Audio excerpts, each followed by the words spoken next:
I was the Mafia boss's maid, hiding the biggest secret of my life. But secrets don't stay buried forever, especially when they have his eyes, his smile, and a habit of calling him Dada in front of his entire crew. Now the truth is out. Danger is closing in, and I'm trapped in a world I tried so hard to escape. If you're new here, subscribe and comment your location. Now, let's begin. Tell me why that child has my cufflink in his mouth. Quickly. Matteo Dante stood in the doorway of his private study, arms crossed over his chest, his face carved from stone. His custom platinum cufflink, imported from Italy and worth more than most people earned in a month, was currently being gnawed on by a small human sitting on his Persian rug. The baby looked up at him with huge dark eyes, drool sliding down his chin, and grinned around the shiny metal like he'd just won the lottery. Tessa froze mid-dusting. The feather duster slipped from her fingers and hit the floor. Her face went completely white.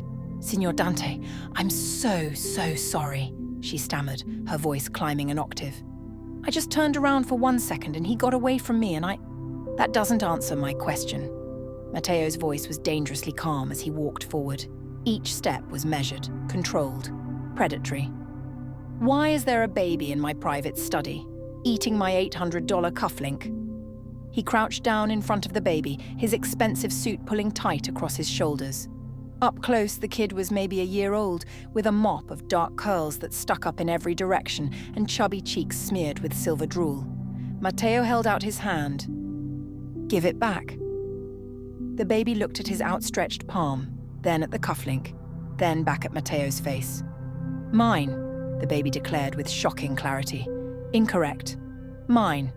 I purchased those cufflinks in Milan 3 years ago. You weren't even born yet. Hand it over." The baby's grip tightened on the metal. "Mine. I'm not negotiating with a toddler. Mine, mine, mine. You can't even form complete sentences. You have no legal claim to..." Tessa rushed forward, her hands fluttering nervously. "Signor, please, he doesn't understand. He's only 14 months old. He just sees something shiny and..." Matteo plucked the cufflink from the baby's mouth in one smooth, efficient motion. For exactly 2 seconds, there was complete silence. The baby's bottom lip trembled. His face turned red. "Oh no," Tessa breathed. "Don't..." Too late. The baby opened his mouth and screamed. Not crying, not whimpering. Screaming like Matteo had just committed the worst crime in human history. The sound was so loud, so piercing, that Matteo actually winced. In 10 years of running a criminal empire, he'd never heard anything so terrifying. "Make him stop!" Matteo shouted over the noise, standing up quickly. "You make him stop!" Tessa shot back, swooping down to scoop up the wailing child. "You're the one who stole his shiny thing." "It's my shiny thing. He's a baby. He doesn't understand property rights." "Well, he's about to get a very educational lesson." Matteo held up the soggy cufflink. "This is mine. The rug is mine. The entire house is mine. He can't just help himself to whatever he wants. He's 14 months old." The baby's screams somehow got louder. His face was now purple, tears streaming down his cheeks, his little body shaking with the force of his outrage. Tessa bounced him frantically, patting his back. "Shh, bambino. It's okay. The mean man didn't know you loved the shiny. I am not mean. I am reasonable. You stole from a baby.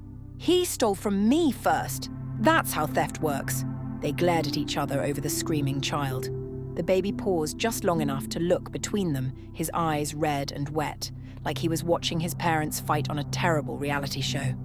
Then he started wailing again, even louder. "Give him something else shiny," Tessa said desperately, raising her voice to be heard. "A spoon, a phone, literally anything. I'm not rewarding criminal behavior. He's a baby, not a criminal. He committed theft in my house. That's the definition of..." The baby suddenly stopped crying. Just like that.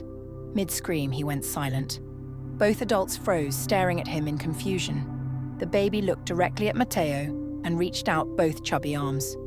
"Up," he demanded. His voice was hoarse from screaming, but completely certain. "Up, up, up!" Matteo blinked. "Absolutely not. Up!" The baby lunged forward in Tessa's arms, nearly throwing himself toward Matteo. "Up!" "He wants you to hold him," Tessa said, sounding genuinely shocked. "That makes no sense. I just committed grand theft against him. Babies don't hold grudges, unlike some people. She adjusted her grip as the baby squirmed harder, still reaching for Matteo with desperate hands. He likes you. Children don't like me. I have a very specific reputation for frightening small humans. It's one of my most valuable assets. But the baby was insistent, making grabby hands at Matteo and starting to whimper again. The threat of another screaming session hung in the air like a nuclear warning. Tessa's arms were shaking. Please, signor, just hold him for 30 seconds. My arms are so tired and he's surprisingly heavy for someone so small. And if he starts screaming again, I think my eardrums might actually rupture. Matteo looked at the baby. Those huge dark eyes locked onto his, pleading and determined at the same time. The little hands opening and closing, reaching, wanting. Fine, he bit out the word. Give him here. Tessa practically shoved the child into his arms. The baby immediately stopped whimpering. He grabbed onto Matteo's suit jacket with sticky fingers and settled against his chest, like he'd found exactly where he belonged. Then he patted Matteo's face with one wet hand, leaving a trail of drool across his cheek. Hi, the baby said solemnly. Matteo stood very still, holding the child like he was an unexploded bomb. Hello, the baby grinned, showing 2 tiny bottom teeth. Then he tried to stick his entire fist in Matteo's mouth. No, absolutely not. Matteo turned his head away. Your hand has been in your mouth, on the floor, and God knows where else. I don't accept unsolicited fingers. The baby laughed. A big, delighted belly laugh that shook his whole little body, and despite the soggy cufflink and the invaded study and the complete disruption of his carefully controlled morning, Matteo felt something crack in his chest. Why is there a baby in my house? He asked Tessa, his voice quieter now. The real reason. She bit her lip, her hands twisting together nervously. My sister was supposed to watch him today, but she got called into work last minute. Emergency situation. And the daycare is closed for the rest of the week because of renovations, and I couldn't afford to miss my shift. So I thought... She took a shaky breath. I thought I could keep him quiet in the storage room. He usually naps for 3 hours every afternoon. 3 hours. Like clockwork. But today of all days, he decided naps were for weak people. Apparently. The baby had given up on Matteo's mouth and was now fascinated by his nose. He grabbed it with both hands and squeezed. Ow, small terrorist, release the nose. The baby squeezed harder and giggled. What's his name? Matteo asked, carefully prying tiny fingers off his face. Leonardo, but I call him Leo. Leo. Matteo tested the name. The baby's head whipped around at the sound, his eyes lighting up with recognition. He knows his name. He's very smart. Too smart, honestly. He figures out how to open things he shouldn't. Yesterday, he somehow got into my locked suitcase and ate half a protein bar. I still don't know how he managed the zipper. Matteo looked down at Leo, who had abandoned the nose and was now trying to grab his tie. Resourceful. I respect that. That's a generous way to describe it. I was thinking more along the lines of tiny criminal mastermind. He shows initiative, strategic thinking. These are valuable traits. Leo successfully grabbed the tie and yanked it hard enough to pull Matteo forward slightly. Also concerning upper body strength. Tessa let out a surprised laugh. An actual laugh. The sound filled the study, light and unexpected, and Matteo found himself looking at her properly for the first time since she'd started working in his house 3 weeks ago. She was young, mid-20s probably, with dark hair pulled back in a ponytail that was slowly coming undone. Her maid's uniform was rumpled and had what looked like baby food stains on one sleeve. Her eyes were a warm brown, currently crinkled at the corners from her smile. Pretty. Very pretty, actually. And familiar in a way that made his brain itch. You look familiar, he said slowly. Have we met before? The smile dropped from her face immediately. No, signor. I just have one of those faces. I never forget a face. It's a skill I've developed over the years. Very useful in my line of work. He studied her features carefully, methodically. I've seen you somewhere before. I don't think so. She looked away, focusing on Leo instead. I just moved to the city 6 months ago. Before that, I was upstate, small town. You wouldn't have been there. Matteo didn't believe her, but before he could press the issue, his phone buzzed in his pocket. He shifted Leo to one arm, pulled out his phone with impressive one-handed coordination, and checked the message. His jaw tightened. "I have a meeting in 5 minutes," he said, looking at Tessa. "Important people, dangerous people, the kind who don't appreciate interruptions. Of course, we'll stay completely out of the way." She reached for Leo. "Come on, Bambino." Leo's response was to wrap both arms around Matteo's neck and hold on like a barnacle on a ship. "No," the baby declared. "Dada, stay." The world stopped spinning. Tessa's face went from pale to completely white. "That's not," he said, "Dada," Matteo said very quietly. "He says that to everyone. The mailman, the grocery clerk, a lamp once. He doesn't know what it means. He's just babbling." Matteo looked down at Leo, who was looking back at him with those enormous dark eyes that were almost black, the exact same shade as Matteo's own. "How old did you say he was?" 14 months. "And his father?" Tessa's hands were shaking now. "Not in the picture." "Why not?" "That's personal, Signor. When you bring a baby into my private study, into my home, it becomes my business." His voice was still calm, but there was steel underneath. "Who is Leo's father?" "Someone who doesn't matter anymore." She finally managed to detach Leo from Matteo's neck. The baby immediately started protesting, reaching back toward him. "We'll get out of your way. I'm so sorry for the disruption." She hurried toward the door before Matteo could ask anything else. Leo cried over her shoulder, his little arms stretched out toward Matteo. "Dada! Dada! Dada!" "He doesn't mean it," Tessa called back without turning around. "I swear he doesn't," but she was already gone, practically running down the hallway. Matteo stood alone in his study, listening to Leo's fading cries, his mind working through possibilities at lightning speed. 14 months old, dark curls like his, eyes like his, that stubborn set to his jaw. Calling him Dada? No, it was coincidence. Had to be. He'd only met Tessa 3 weeks ago when she'd applied for the housekeeping position. Except she looked familiar. And she'd lied about never meeting him before. He could always tell when people lied. Their eyes shifted, their breathing changed, their bodies betrayed them. Tessa had lied. His phone buzzed again. Victor, his head of security. "Boss, the Russo family just arrived. They're waiting in the conference room. I'll be there in 2 minutes." Matteo pocketed his phone and looked down at the soggy cufflink still in his hand. A baby had invaded his study, stolen his cufflink, called him Dada, and left him with more questions than answers. Matteo Dante didn't like questions. He liked answers, and he was very, very good at finding them. The conference room was thick with tension when Matteo walked in 5 minutes later.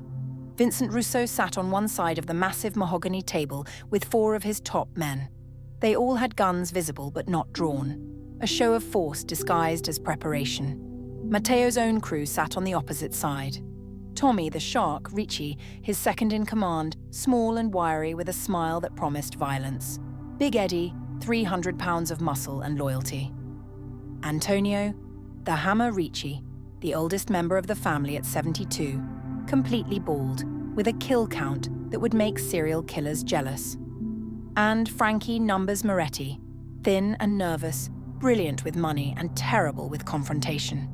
"Dante," Russo greeted him with false warmth, "good of you to finally join us." I was detained. Matteo took his seat at the head of the table. "Let's make this quick. You want the shipping routes through the southern docks. I want you to stop pretending you have any claim to them." Russo's smile disappeared. "Those routes have been contested territory for 20 years. They were contested. Past tense. I won the contest. The docks are mine, the warehouses are mine, the shipping lanes are mine. You can have the routes through the Western Harbour. That's my offer. That's insulting. That's generous. Take it or leave it." One of Russo's men leaned forward. "You think you can just..." A sound in the hallway cut him off. Giggling. Baby giggling. Getting closer. Matteo's eyes went to the door just as it swung open. Leo crawled through the doorway like he was on a mission from God. Fast, determined, his little hands slapping against the marble floor as he moved. He wore a fresh diaper and a tiny blue shirt with a dinosaur on it that Matteo hadn't seen before. Behind him, Tessa stumbled through the door, her face a mask of pure horror. "Bambino, no!" she shouted. "Come back! Not in there!" But Leo was already in the room, navigating between chair legs with the skill of a trained operative. Every single man in the conference room stared. 12 dangerous criminals, armed and ready for violence, completely frozen by the appearance of a baby. Leo stopped in the center of the room and sat up. He looked around at all the men with guns, his eyes huge and curious. Then he spotted Antonio.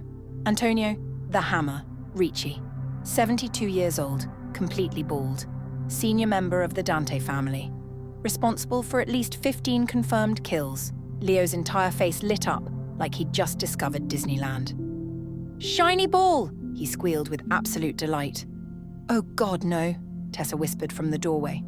Leo crawled at maximum speed toward Antonio, who looked down at the approaching baby with the same expression he'd worn right before shooting a rival capo 3 years ago. "Boss," Antonio said carefully, "there's a baby." "I can see that." "Antonio? What do I—" Leo reached him and pulled himself up using Antonio's pant leg. Then, with a shriek of joy, he smacked both hands on the old man's bald head. "Shiny ball! Shiny ball! So shiny!" Dead silence. Complete, utter silence. One of Russo's men made a sound like a dying animal. Another one covered his mouth, shoulders shaking. Frankie started wheezing. Antonio sat perfectly still, hands frozen on the table while a baby enthusiastically patted his head like it was the most fascinating thing in the world. "So shiny," Leo said again, softer this time in absolute awe. He pressed his face against Antonio's bald head. "Shiny, shiny, shiny." Someone choked on a laugh. Tommy had his fist pressed against his mouth, his whole body trembling. Big Eddie's face was turning red. Even Russo was struggling, his lips twitching. Then Leo abandoned Antonio, who looked like he'd just survived a near-death experience, and turned around. He scanned the room with those huge dark eyes until he found what he was looking for: Matteo. The baby's entire face transformed, pure joy, recognition, love. "Dada!" And just like that, the room exploded. What? Did that baby just say, "Madonna Santa"? The boss has a... Leo started crawling toward Matteo at top speed, navigating around chair legs and under the table with determined focus. Nothing was going to stop him from reaching his target. Matteo sat frozen in his chair, his brain short-circuiting. This was not happening. This could not be happening. But Leo reached his chair, grabbed onto his leg with sticky hands, and hauled himself up with a triumphant yell. "Dada! Up! Up! Up! Signor Dante," Tessa said desperately, finally managing to speak. "I can explain. He doesn't mean... He just says that to..." "Everyone shut up," Matteo said quietly. Instant silence. He looked down at Leo, who was looking up at him with complete trust and adoration, still making demanding up noises. Then Matteo looked at Tessa, really looked at her, dark hair, brown eyes, that mouth, that specific curve of her smile, 15 months ago. The velvet room, the singer in the red dress with the voice that had made him forget about business for 3 straight hours. The woman who'd told him her name was Elena, who'd laughed at his jokes, who'd let him talk about his grandmother's village in Sicily, who'd looked at him like he was just a man instead of a monster. The woman who'd disappeared before dawn without a word. "Oh," he said very softly. "Oh, you've made a very big mistake." Tessa's face went from white to green. Leo, oblivious to the crisis unfolding above him, yanked on Matteo's tie hard enough to make him lean down. And the baby, with perfect timing, grabbed Matteo's face with both hands and declared to the entire room, "My Dada." Frankie fainted, just fell right out of his chair with a thud. "Someone catch Frankie. Get water. Forget water, get whiskey. I need whiskey too. Did the boss just... Look at those eyes, same eyes. The baby has his chin. And his glare. Holy mother of..." Another one of Russo's men swayed dangerously. "Paolo's gonna faint too," someone warned. Sure enough, Paolo hit the floor. "We need more water, or more whiskey. Definitely more whiskey." Chaos. Complete chaos. Men shouting, scrambling, trying to revive the fainted soldiers, while others just stared in shock at their boss holding a baby who'd just claimed him as Dada. Russo started laughing. Deep, genuine belly laughs. "Oh, this is beautiful. The great Matteo Dante, the Ice King, brought down by a baby." Matteo ignored him. Ignored all of them. His eyes were locked on Tessa, who looked like she wanted the floor to swallow her whole. How old is he? Matteo asked. His voice was very calm. Too calm. 14 months, she whispered. And when were you going to tell me? I didn't think... You didn't think what? That I deserved to know I had a son? Tommy leaned over to Tessa, his eyes wide. Wait, is he the boss's son? She looked at the floor. Answer him, Matteo barked. Every head in the room swiveled toward Tessa. She wrapped her arms around herself, tears streaming down her face now. Yes. The room erupted again. I knew it! Those eyes don't lie. The boss has an heir. Someone wake up Frankie. He's gonna want to hear this. Big Eddie was crying, actual tears running down his massive face. Boss has a son, he said to no one in particular. Boss has a beautiful son. Antonio had recovered from his head-patting trauma and was staring at Leo with new eyes. He's got the Dante jaw, no question. Leo, completely unconcerned by the chaos, had successfully grabbed Matteo's tie and was trying to put it in his mouth. Matteo stood up slowly, still holding Leo against his chest with instincts he didn't know he had. The baby immediately settled there, one hand fisted in his jacket, the other reaching for his nose. Everyone out, Matteo said quietly, except my crew, and her. The room cleared in 30 seconds. Even Russo, still laughing, got his men up and out the door. They carried the unconscious Paolo between them. When the door finally closed, only Matteo's inner circle remained, and Tessa standing by the door like she was planning her escape route. Start talking, Matteo said. Now! Tessa's voice shook. 15 months ago, there was a club, the Velvet Room, downtown. I was singing there on weekends to help pay my bills during the day. Tommy snapped his fingers. The singer. Boss, the one you wouldn't shut up about for 3 weeks. Tommy, I will shoot you. Just saying, you talked about her voice for... Tommy? Tommy wisely shut his mouth. Tessa continued, her words coming faster now. You came in alone one night. Which was strange because men like you never come alone. You sat in the back and listened to 3 sets. When I took my break, you bought me a drink. We talked for hours. You told me about your grandmother's village, about learning to cook from her. I told you about wanting to sing in real theatres someday instead of clubs. Matteo's grip on Leo tightened slightly. The baby squirmed but didn't complain, too busy examining a button on Matteo's shirt. What happened after? His voice was dangerous now. You know what happened. Say it. Her cheeks flushed red. We spent the night together. And then I woke up early. You were still sleeping. I was going to leave my number. I was going to... She laughed, but it sounded broken. Then I went through the lobby and saw the TV. Breaking news. Your face everywhere. Mafia boss Matteo Dante wanted for questioning in connection with 3 murders. They had footage of you leaving some warehouse, men with guns, blood on the ground. Big Eddie winced. The Moretti situation, that was messy. I panicked, Tessa said. I was nobody. A singer working 3 jobs to afford a studio apartment. You were him.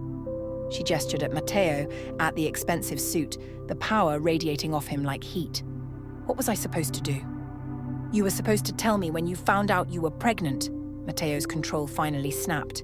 Leo jumped at the loud voice, his lip trembling.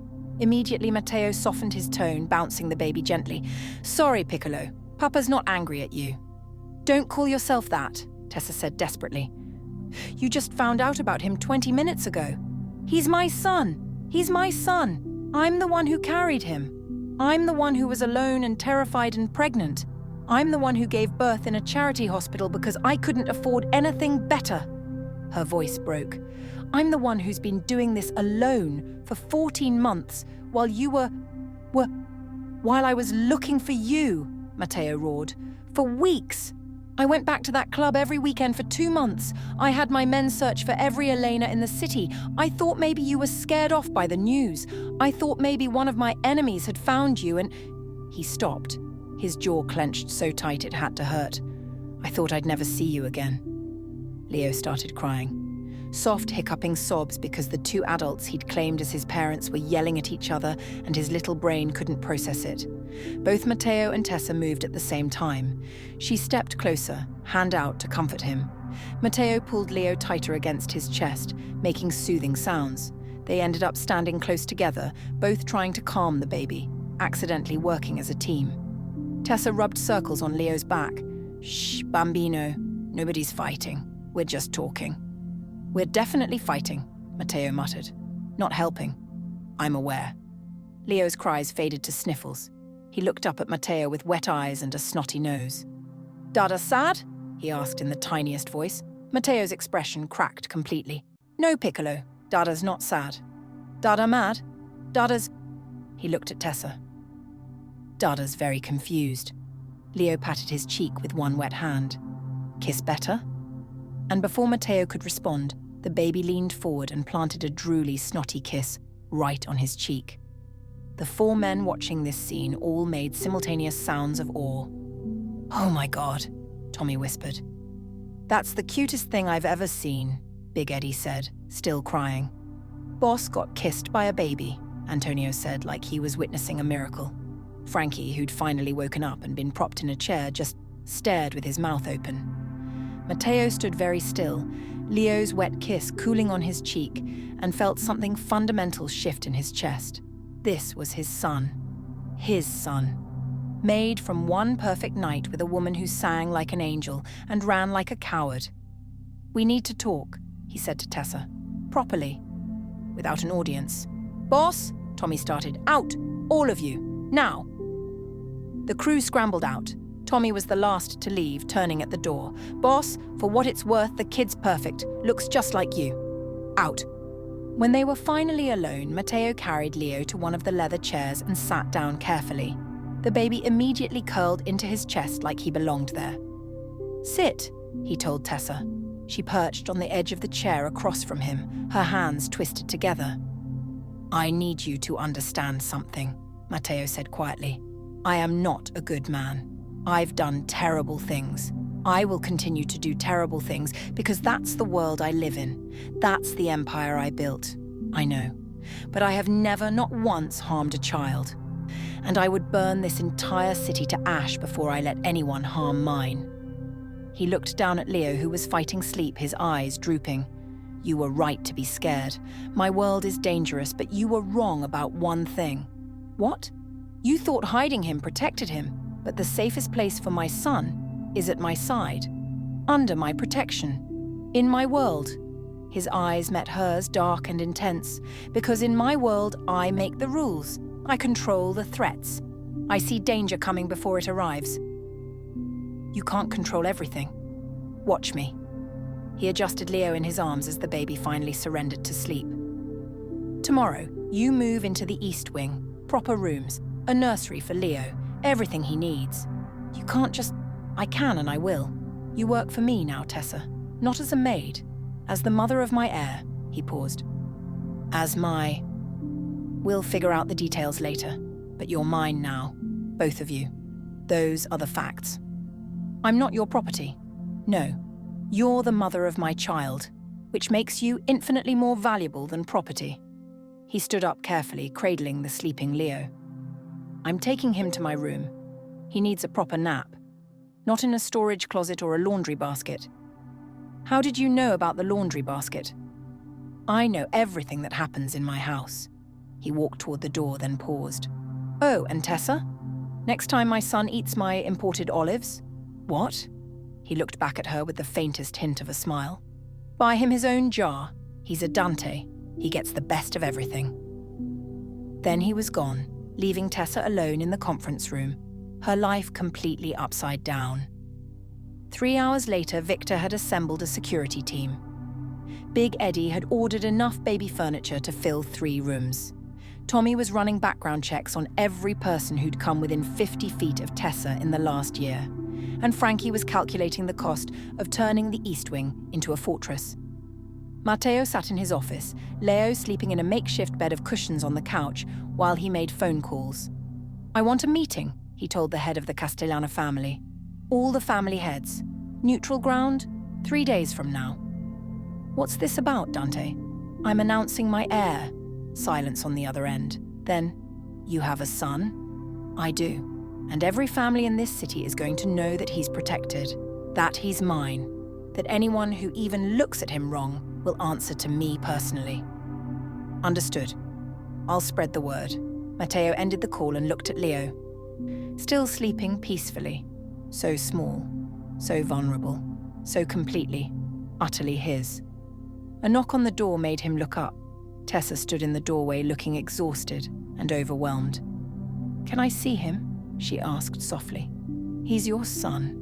You don't need permission." She came in and sat on the edge of the couch watching Leo sleep. "This is crazy." "Yes." "You're a Mafia boss." "Yes." "This is going to put us in danger." "Yes. But it's also going to give you more protection than you've ever had in your life." He turned his chair to face her. "I lost 14 months with him, Tessa. I'm not losing another day." She was quiet for a long moment. "What happens now?" "Now." Matteo leaned back. "Now we figure out how to be parents. Together. And we prepare. For what?" "For war." He said it simply like he was discussing the weather. "Because the second the other families find out I have a son, they're going to look for weakness. They're going to test me. See if fatherhood has made me soft." "And has it?" He looked at Leo, then at her. "It's made me more dangerous than I've ever been, because now I have something worth killing for." The weight of those words settled between them. Tessa stood up. "I should let you work. I'll take him. Stay." The word came out more like a command than a request. "Sit with him. With us. Get used to it." "Used to what?" "This. Family." He said the word like it was foreign on his tongue. "You, me, Leo. However complicated and messy it is. This is what we are now." Tessa sat back down slowly. They stayed like that for the next hour, sitting in silence watching their son sleep. Both trying to figure out how their one night together had turned into this beautiful, terrifying forever. That night, after Leo had been fed and bathed and put to bed in a temporary crib in Matteo's room, Matteo made one final call. "Carlo," he said when his oldest contact in the information business answered. "I need everything you can find on Tessa Elena Costa. Every job she's had, every place she's lived, every person she's talked to for the last 2 years." "How deep do you want me to go?" "All the way. I want to know everything." He hung up and walked to his bedroom window, looking out at the city he controlled. Tomorrow he would call the meeting with the other families. He would make it clear that Leo was untouchable. He would show strength. But tonight, he just stood there listening to his son breathe and wondered how everything had changed so fast. In the guest room down the hall, Tessa lay awake, staring at the ceiling. She'd kept her secret for 14 months. Now the most dangerous man in the city knew the truth, and she had no idea what was coming next, but she was about to find out. 3 days passed in a blur. The East Wing was transformed into a palace fit for a prince. Leo's nursery had custom furniture, soft carpets, toys that cost more than Tessa's first car. Her bedroom looked like something from a luxury magazine. Security cameras everywhere. Armed guards on rotation. Leo was thriving in his new life. He'd figured out quickly that the scary men with guns would do anything if he smiled at them. Big Eddie had become his personal jungle gym, letting the baby climb all over his massive frame. Antonio's bald head was a constant source of fascination. Tommy made ridiculous faces that sent Leo into fits of giggles. And Matteo was all in. Tessa would find him at 2 in the morning, reading articles about child development on his laptop. He'd mastered diaper changes with the same focus he applied to hostile negotiations. He read Leo stories in Italian and English, his deep voice making even fairy tales sound dangerous. He let the baby destroy his expensive ties and steal his watches and drool on his custom suits without complaint. Watching it happen did something to Tessa's heart she couldn't control. Because seeing Matteo Dante, the most feared man in the city, get down on the floor to build block towers with their son was devastating in the best possible way. The warehouse on neutral ground was exactly what it sounded like. Concrete, cold, full of shadows. When Matteo arrived with Tommy and Big Eddie flanking him, 5 family heads were already there. The Russos, the Castellanos, the Morettis, the Petrovas. Each boss had their most trusted men standing behind them. Guns visible, tension thick enough to cut. "You called this meeting, Dante," Castellano said. He was 60, grey-haired, sharp-eyed, and had been running his family longer than Matteo had been alive. "What's so important?" I have a son, Matteo said simply. The reaction was immediate. Eyes widened. Whispers started. Someone made the sign of the cross. Congratulations, Russo said with his predatory smile. When did this happen? He's 14 months old. I just found out. More whispers. More exchanged looks. And you're telling us because? Petrov asked. The Russian was younger than the others, ambitious, hungry for power, and stupid enough to think he could challenge Matteo. Because I want it very clear that my son is off limits. Completely. Totally. Untouchable.